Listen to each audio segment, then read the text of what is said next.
Well, good morning, everybody. Good morning. What do you think about beating your kids? Now, wait a second, there's a difference. Beating your kids. Okay, tell me if you can identify with this. Anybody been there? When mom is beating your brother and you realize you're next. Okay, I've been there. Probably more often than I want to admit. But I believe in beating our kids. I mean, beating our kids. Don't you? Okay, before you freak out on me going, what is he talking about? He's got a bat. I had a professor, or not a professor, a principal I went in to see one time. I shared it with a few people before, and I went into the principal's office to talk about a Youth for Christ campus life meeting when I was in high school, and he said, I wanted to talk to you. I didn't know it was about that. And he picked up this paddle with this chrome railroad spike sticking out of the end of it. I went, I'm just kidding, somebody made that for me in shop. I'm like, oh. So, before you freak out about that, I want you to understand, that's a question, isn't that a question a lot of people deal with? Like, should we or should we not beat our kids or whatever?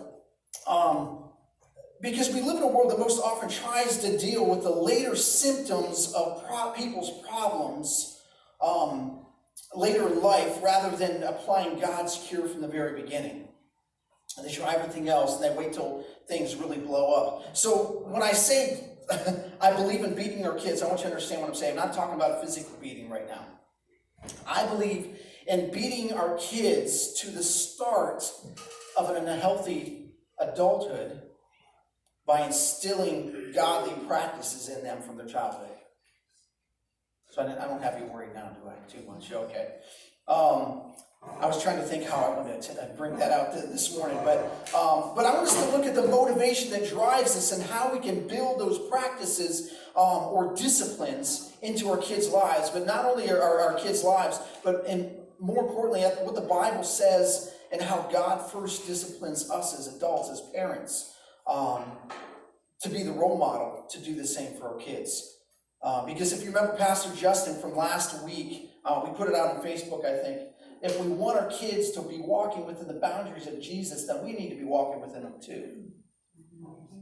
Our kids watch us, okay? If we want them to do that, the very things that we're trying to instill into them, we need to be a part of that process ourselves personally. So I'm going to be in the book of Hebrews this morning, chapter 12, and I'm going to just read a handful of verses there. Hebrews 12, starting at verse 5, and we're going to break this down a little bit as we go. It says this: have you forgotten the encouraging words God spoke to you as children? He said, my child, do not make light of the Lord's discipline, and don't give up when he corrects you.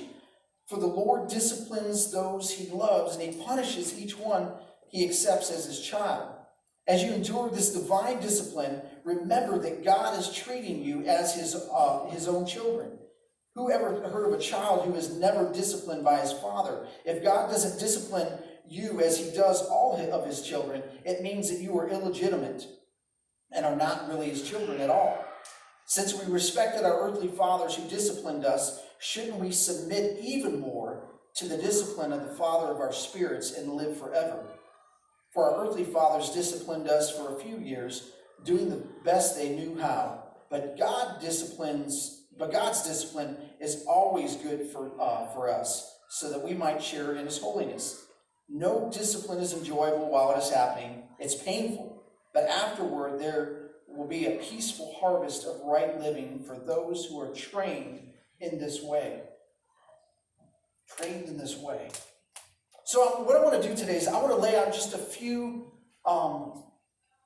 practices on two different sides. First, a few right practices that we should consider in establishing this disciplines as parents, not only in our kids' lives, but first in our lives, but also some wrong practices that we want to avoid. The first thing I want to say is don't give up. How many feel like sometimes you just give up? You're like, I just don't know what to do. I feel like giving up. I have a lot of times over the years I felt like, man, I just don't know what to do. I just don't know what to do. I want to stay the course, and I encourage you, stay the course. Create this structure for your kids as we dig into this. So we can feel guilty for getting onto our kids sometimes. Am I too hard on them? Am I not enough? If we're too tight, they can almost break. If we're too loose, they can do whatever they want. But verse 5 says again, it says, my child, don't make light of the Lord's discipline. Don't take it too lightly, basically. And don't give up when he corrects you. This is a twofold thing. Don't give up when he corrects you, but even if you're the kid receiving it, don't give up. Your parents love you. Don't lose heart. Remember, before we can discipline our kids most effectively, we need to be ourselves. We need to first learn the discipline of the Lord. Because if we're not teachable and willing to take direction, our kids won't be either. I doubt our kids will buy into it. But if you've been a parent for any amount of time, you know, like we said previously, our kids will watch us. They'll watch what we do. They pick up on stuff. You ever do that where you say, where did they pick that up from? You're thinking somebody from school, and it's usually the wife looking at the husband going, it was you. I'm like, what? Are you listening? Amen. Are you listening? You got this? That's the thing, is that they pick it up from us, and we like to think that the bad habits they don't, but sometimes they do. So be the best example for them. Kids say, why should I read the Bible? Why should I go to church? Why should I do these things mom and dad are doing? Because they're not doing them themselves. And that's a heart check. That's an immediate check. Okay, but you should do it anyways. It's not the military, do as I say, not as I do. They're going to watch us. They're going to model us. So we have to be sure of that. So don't give up. Stay the course. Secondly, discipline is correction, and this is really important, that should be driven by love. Discipline is correction, should be driven by love. Verse 6 tells us again here, it says, for the Lord disciplines those he loves, and he punishes each one he accepts as his child. Punishes, that sounds harsh, and usually the kids don't like to hear that more than us. But remember, we're trying to learn as well as parents. We need to be willing. Sometimes we're going to be disciplined by the Lord, and we don't like it. But if we see here, it says he disciplines those that he loves. So the motivation there is love. The Lord what he wants to do, and we want to do in our kids, is we want to establish proper behaviors, godly behaviors in their life, so that when they're older, they'll know better, that they're not going to be at that point of treating symptoms because they were never taught. Proverbs 19:18 says, discipline your son while there is hope. I love that part. While they're still young enough, while they're still in their formative years, while there's still hope, discipline, your son or your child while there's still hope, and do not desire his death. We only have this brief time with our kids, and we want to make the strongest impact. I think it was Lisa that Pastor Wade's wife that shared something, said, man, you get 3 minutes. I think it was a post on Facebook. 3 minutes at the beginning of the day when they wake up, 3 minutes when they get home from school, and 3 minutes when they go to bed to make an impact. I think we have more time than that, but it's always those moments. And I make this impact. Even this morning, I gave my boy, he always does it anyways, I gave him some love this morning, and when he got in here, I said, yeah, I need some more love when you get to church, though, because I leave early. And he ran right up to the front, gave me and actually Pastor Wade a hug too. So we have that formative time to shape them, to mold them, and I pray that you point them to Jesus Christ. Either that, or we're going to drive them away from a Jesus-filled life. Okay, I think there was Zig Ziglar, I think it was, said something to the effect of, if you don't, in this great big wide world, if you don't teach them to love Jesus, this big great big wide world is going to teach them not to. So we need to be teaching them to do that ourselves. Point them to Jesus Christ. And did you hear the last part of that verse? Do not desire his death. And really, when you look at that, what that means, in other words, don't discipline out of anger. Have you ever walked through Walmart and you see parents that are more undisciplined than their kids, screaming and yelling and beating them, screaming like crazy at them, and you're looking at them, they're sitting there, yeah, I'm getting on to my kid, I'm like, do you even, it's Walmart though, you know how that goes. It's Walmart, we expect it. But, you look at it and you're like, what is wrong with these people? I'm not against spanking my kids if necessary. I know some of us may feel differently on that, but come on. When we discipline out of anger, that's where the problem comes in. It can't produce righteousness, or what I say is right actions that should be desired, because our kids scared of us. They don't know that we love them. Remember, they model us. And James 1:20 even tells us along those lines, for the anger of man does not achieve the righteousness of God, the right actions that they should have in their lives. It's possible to discipline in such a way that it might hurt that kid a little bit. I remember getting spanked when I was little. I remember being dumb enough to ask for the balloon at Bob Evans when they used to be on a stick, not thinking that stick comes home too. Okay, anyways, you know where that goes. But we don't have to come down so hard on them that they feel destroyed. We can still have that structure in their lives. If we have the proper discipline and it's driven by love. And we need to understand that this is a little deeper, that even beyond that it's driven by love. Discipline isn't something that you do to your child. It's something that you do for your child. Think about that. Discipline isn't something that you do to your child. It's something you do for your child. And discipline isn't something that God does to us. He does for us. God, why am I going through this? Why do I have to go through this season in life that it's like this? It's my child, I love you. I'm preparing you for later in life, for the next season. And for our kids, I know you don't understand right now, but I love you. And I'm preparing you for the next season. Know that I love you. But is it evident? That's why we should never discipline out of anger. In Ephesians it says, fathers, do not provoke your children to anger. I mean, God's word saying it right there. But bring them up in the discipline and instruction of the Lord. Bring them up. It's like a process. You're teaching them. It's not just an instant it happens. You're training them. That means you might have to do it again. Okay, we got to go over this again. But it's important to remember that if we want, again, and I can't stress this enough, if we want to bring them up, our children, in the discipline and instruction of the Lord, then we need to be willing to receive the same discipline and instruction ourselves. That's hard. Teachable, when people come to you, if they speak into your life, isn't saying what you're doing, that it's definite that you're doing something wrong, but we have to be teachable enough to go, Lord, I don't know if I agree with this, but I'm going to let, Lord, examine me. Read Psalm 139, you'll understand. Search me, O God. Try me. Know my anxious thoughts. Know my heart.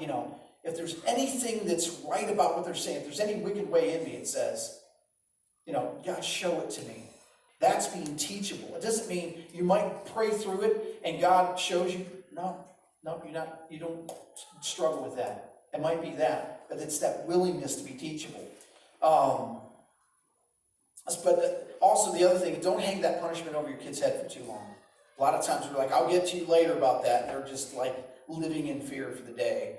Like, what's going to happen? Wait till your dad gets home. Like, oh, it's always dad. But okay, we get the bad end of that sometimes. But another translation says it this way. It says, fathers, do not exasperate your children. And I kind of like that. It's like you're taking the life out of them. You're exhausting them. Exasperate, I think of that. Ask yourself, is your goal to exhaust your kids with the punishment or to try to strengthen them with God's instruction? And they look back and go, you're right. There's times I've, myself or other people have said, Dad, Mom, you were right. It's not about being right. It's about I want you to follow what God's standard is, what God wants for you, because you'll see later that it was the best thing for you. You'll see later it's the best thing. So we looked at a few right practices there. And now we go to the wrong practices. Just a few wrong practices to consider, okay? The first wrong practice is what I call lifeguard parenting, okay? That's when parents try to rescue their kids from the consequences. Because you're thinking, oh man, I really don't want to spank them, or I don't want to take this away from them or whatever. That's lifeguard. Galatians 6:7 says, don't be misled. You cannot mock the justice of God. Get this. You will always harvest what you plant. So are you planting the idea in your kids' heads that when they do something wrong, there's no consequences? Oh, cool, I'll do it again. Think about that. It's a common, connection there. I always try to remember this. First and foremost, and notice I didn't say I'm not this, but I'm not their friend first. I'm their father. I'm their dad. But there's times we bring out the father the stronger word. I'm your father. You need to listen to me. I love you, but you need to listen to me, okay? And when they get it, they come back and, Dad, I'm sorry, or Dad, whatever. It might take them a while, it may take them years. And it's not that you can't play with your kids, not that you don't have fun with your kids, not that you don't love on your kids. But remember, we are responsible to raise them up to be children of God, to point them to Jesus Christ. And verse 11 of our text, this is so true. No discipline is enjoyable while it is happening. It's painful, sometimes really painful, if we remember back. But afterward, there will be a peaceful harvest of right living for those who are trained in this way. They'll be thinking, man, at the time, man, I don't want to get that punishment again. I better act right. Or maybe later in life, and I love Jesus. Maybe you're sitting there too, I love Jesus, and you look back, and I don't know if you were, some of us have the godly parents, some of us don't, but maybe the things they instill in us over the years going, Mom, Dad, you did well. It'd probably be good for us as we get older, come back, if we still have the opportunity, if they've done that in our lives, to say that to our parents. But our children may not like the consequences. They have to embrace. But when they get older, they'll be thankful, hopefully, and love us for it. See that what we're protecting them from. Secondly, is fair weather parenting. Okay, this is inconsistent parenting. Proverbs 29, a couple verses, verse 15 says, to discipline a child produces wisdom, but a mother is disgraced by an undisciplined child. And then down to verse 17 says, discipline your children, and they will give you peace of mind and will make your heart glad. That's usually later on, when that happens, hopefully if they're walking. And we have some really great kids here even today, so that's good. But common sense tells us if we allow our kids to do whatever they want, they'll run all over us. And they're not going to be, I see some of those that I'm like, man, when I was little, we all see those kids, they get to do whatever they want. I wish I could do that. And then we see later in life how messed up their life is, or how they've struggled. Maybe they came back around, but how they struggled. But we have to, as we said, even in the good practices, don't give up. Stay the course. Be consistent. Come back to them. Give them that structure. They want it.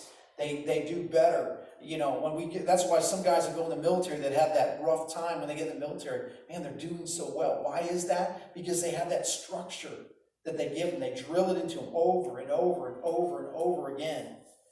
And thirdly, the last wrong practice is split decision parenting. And this can be difficult if a husband and wife are apart. But this is a lack of unity between parents. We need to support each other.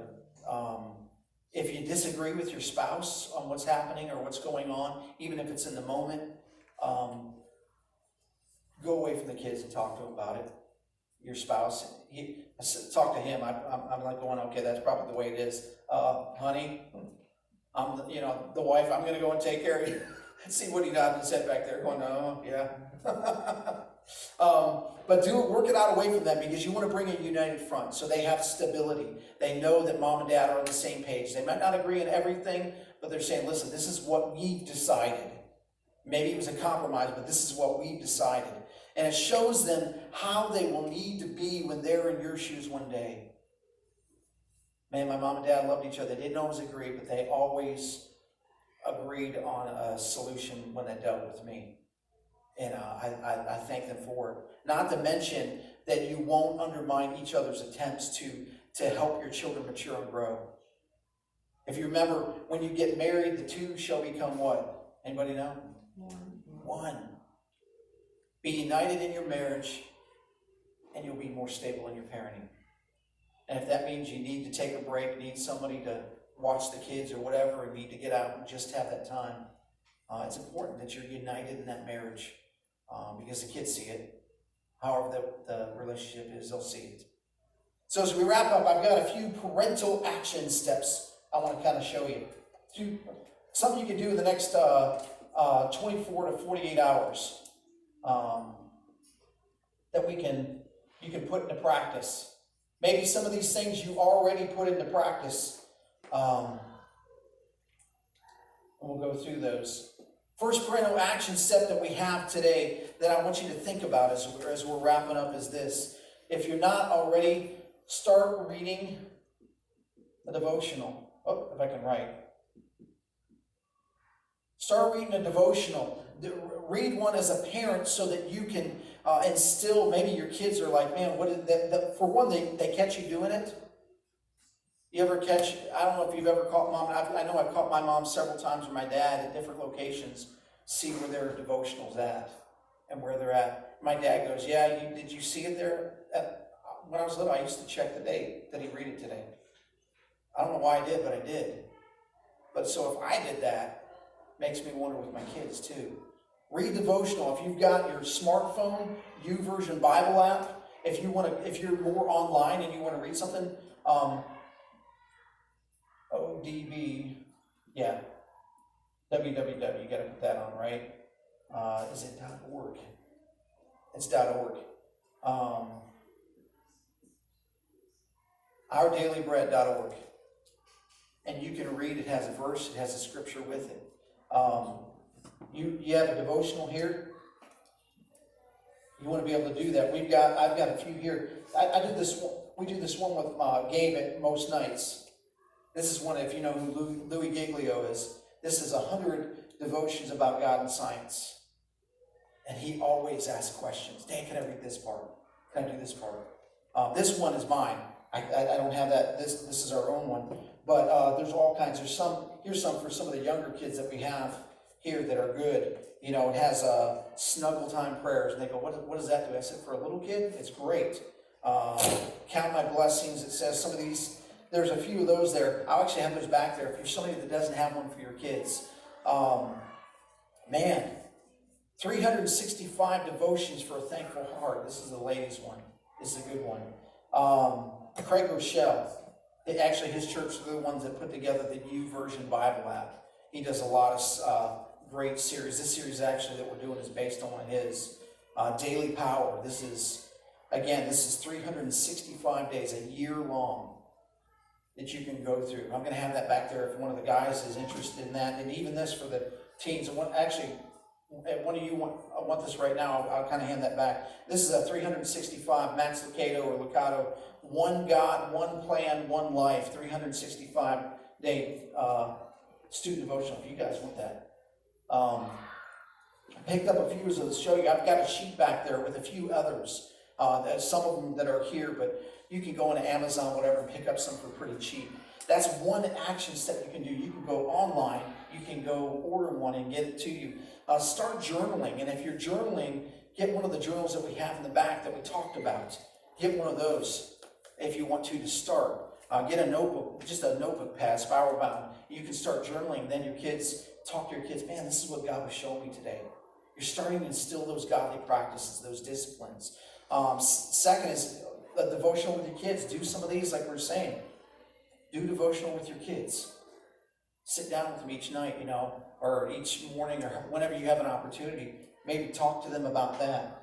It's building those practices. First, you need to make sure you're doing it. Secondly, you want to see if they're doing it. So do the devotionals with yourself and your kids. The last thing, I'll just put it simply like this. No anger. The next time you discipline, it could be even today, maybe even started to before you came in. You never know how days go. If you're angry, go cool off. Give it time to settle down. Don't wait all day long, but cool off and then reapproach it. So you say, I love you. There are consequences to your actions, but I love you. That way you're not in there and your kid's afraid of you. That's the biggest thing we see parents say. I try to discipline them. I'm like, you've got to pull yourself back. We want to raise our kids in the way in the ways of Jesus, and we want them to love Jesus. They need to see us loving Jesus first. So I encourage you with that. I asked Pastor Wade and actually people from the worship team come up and